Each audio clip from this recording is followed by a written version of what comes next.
Hari Om children. For today's story, we are going to travel to this beautiful temple in Tamil Nadu where Lord Shiva is depicted in his cosmic dance form. Any guesses which temple I am talking about? Yes, Chidambaram. And the deity is none other than Lord Nataraja. This was a time when Kandaraditya Chola was the king of Chidambaram. He, like all the Chola kings, was an ardent Shiva Bhakt.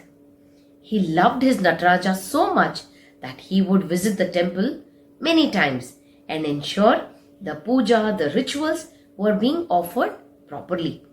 He would also offer the Nevedyams personally to the Lord every day.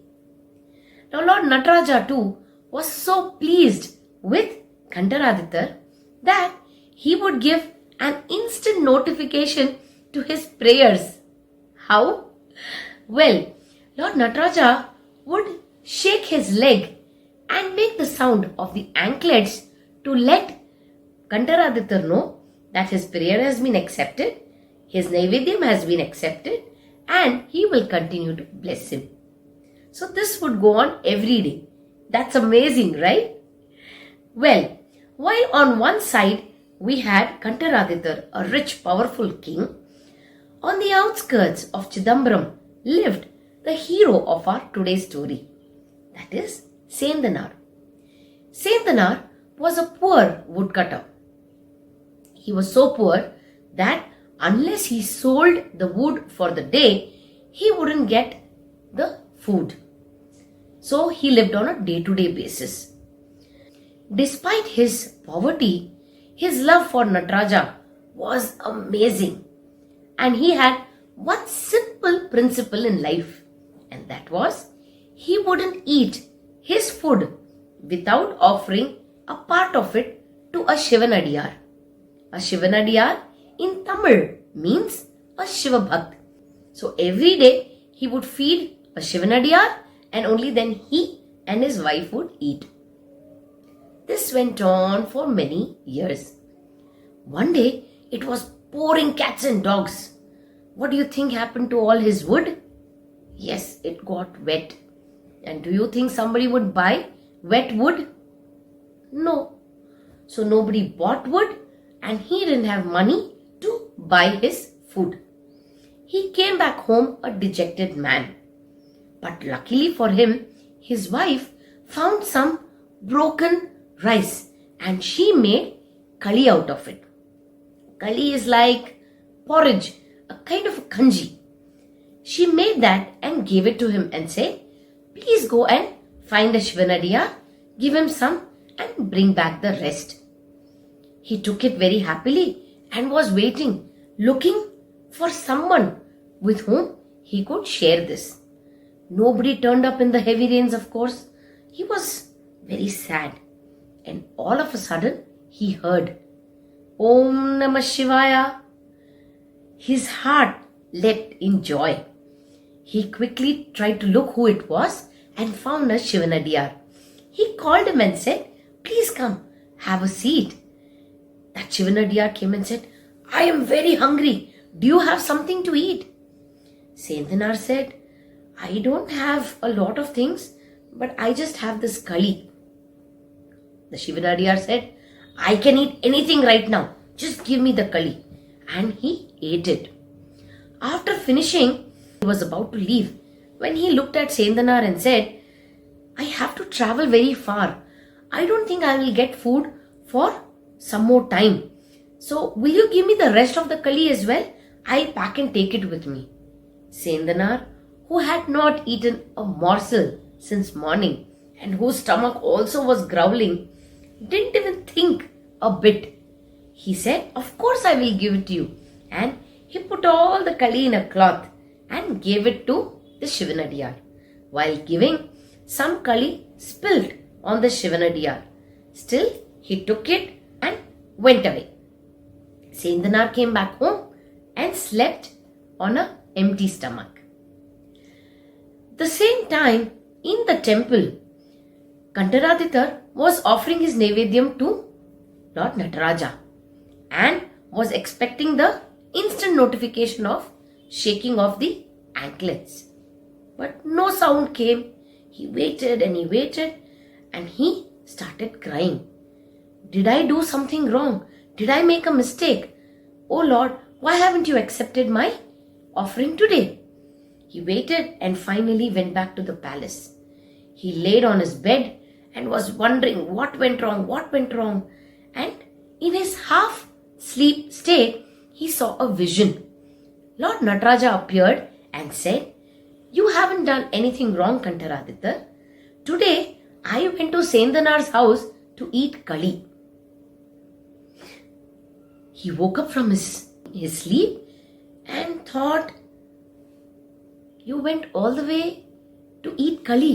Who is the Sendanar?" And then he thought maybe it was just a dream and he went back to sleep. Next day morning was Tiruvadirai, the Arudra Darshanam. It is a day where Lord Nataraja is celebrated in his cosmic dance form. It is the day where he is celebrated the most in Chidambaram.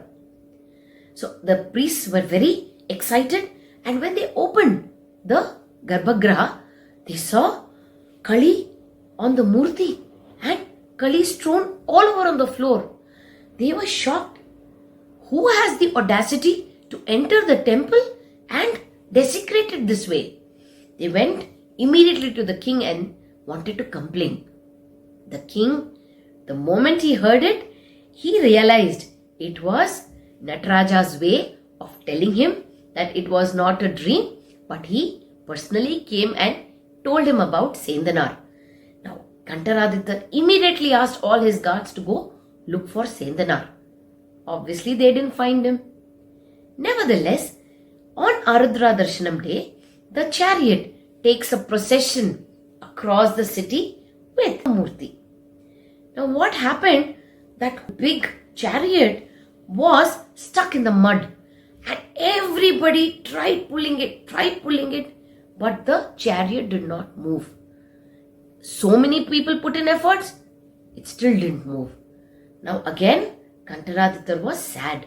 He said, "Again, what do you think I have done wrong that you don't want to move ahead, O Lord?" A sound was heard from the sky. It was Nataraja himself who said, "I want Sendanar to sing a song in my praise, and only then will I move ahead."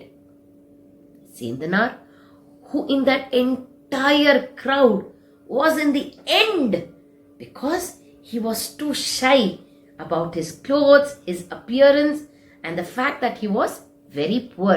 He was standing like this and got shocked when he heard Nataraja speaking about him. He came forward in front of the chariot and said, "I am an illiterate person. How can I sing in praise of you, O Lord? But if I have your blessings, I can." And within a second, he started singing and he sang 13 songs in praise of Lord Nataraja. Isn't that beautiful, children?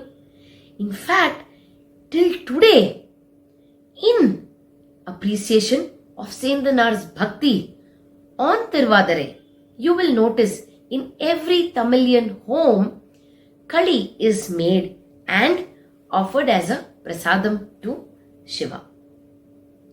Children, this is a very simple story of how pure love, where there was no expectation from Sendanar, was accepted by the Lord. A lot of times when we go to temples, we have expectations. Our usual prayers are, "Oh Lord, please ensure I pass in my maths exam today. I will come to your temple every day for the next 1 month." Or, "God, I will pray every day in the morning. Please ask Amma to buy me my favorite toy." No. Worst, sometimes we go to the extent of telling, "Please ensure the science teacher doesn't come today. I haven't studied for the test. I promise I will come to your temple every day for the next 2 months." Right? Well, try having pure love for your favorite God. Then you wouldn't have to have any expectation, because your pure devotion or your pure love will ensure His blessings directly to you, and you wouldn't have to ask anything to Him. Try it. Well, I hope you loved the story today. If you did, please write to me in the comments and share the story with all your friends and relatives. Hari Om.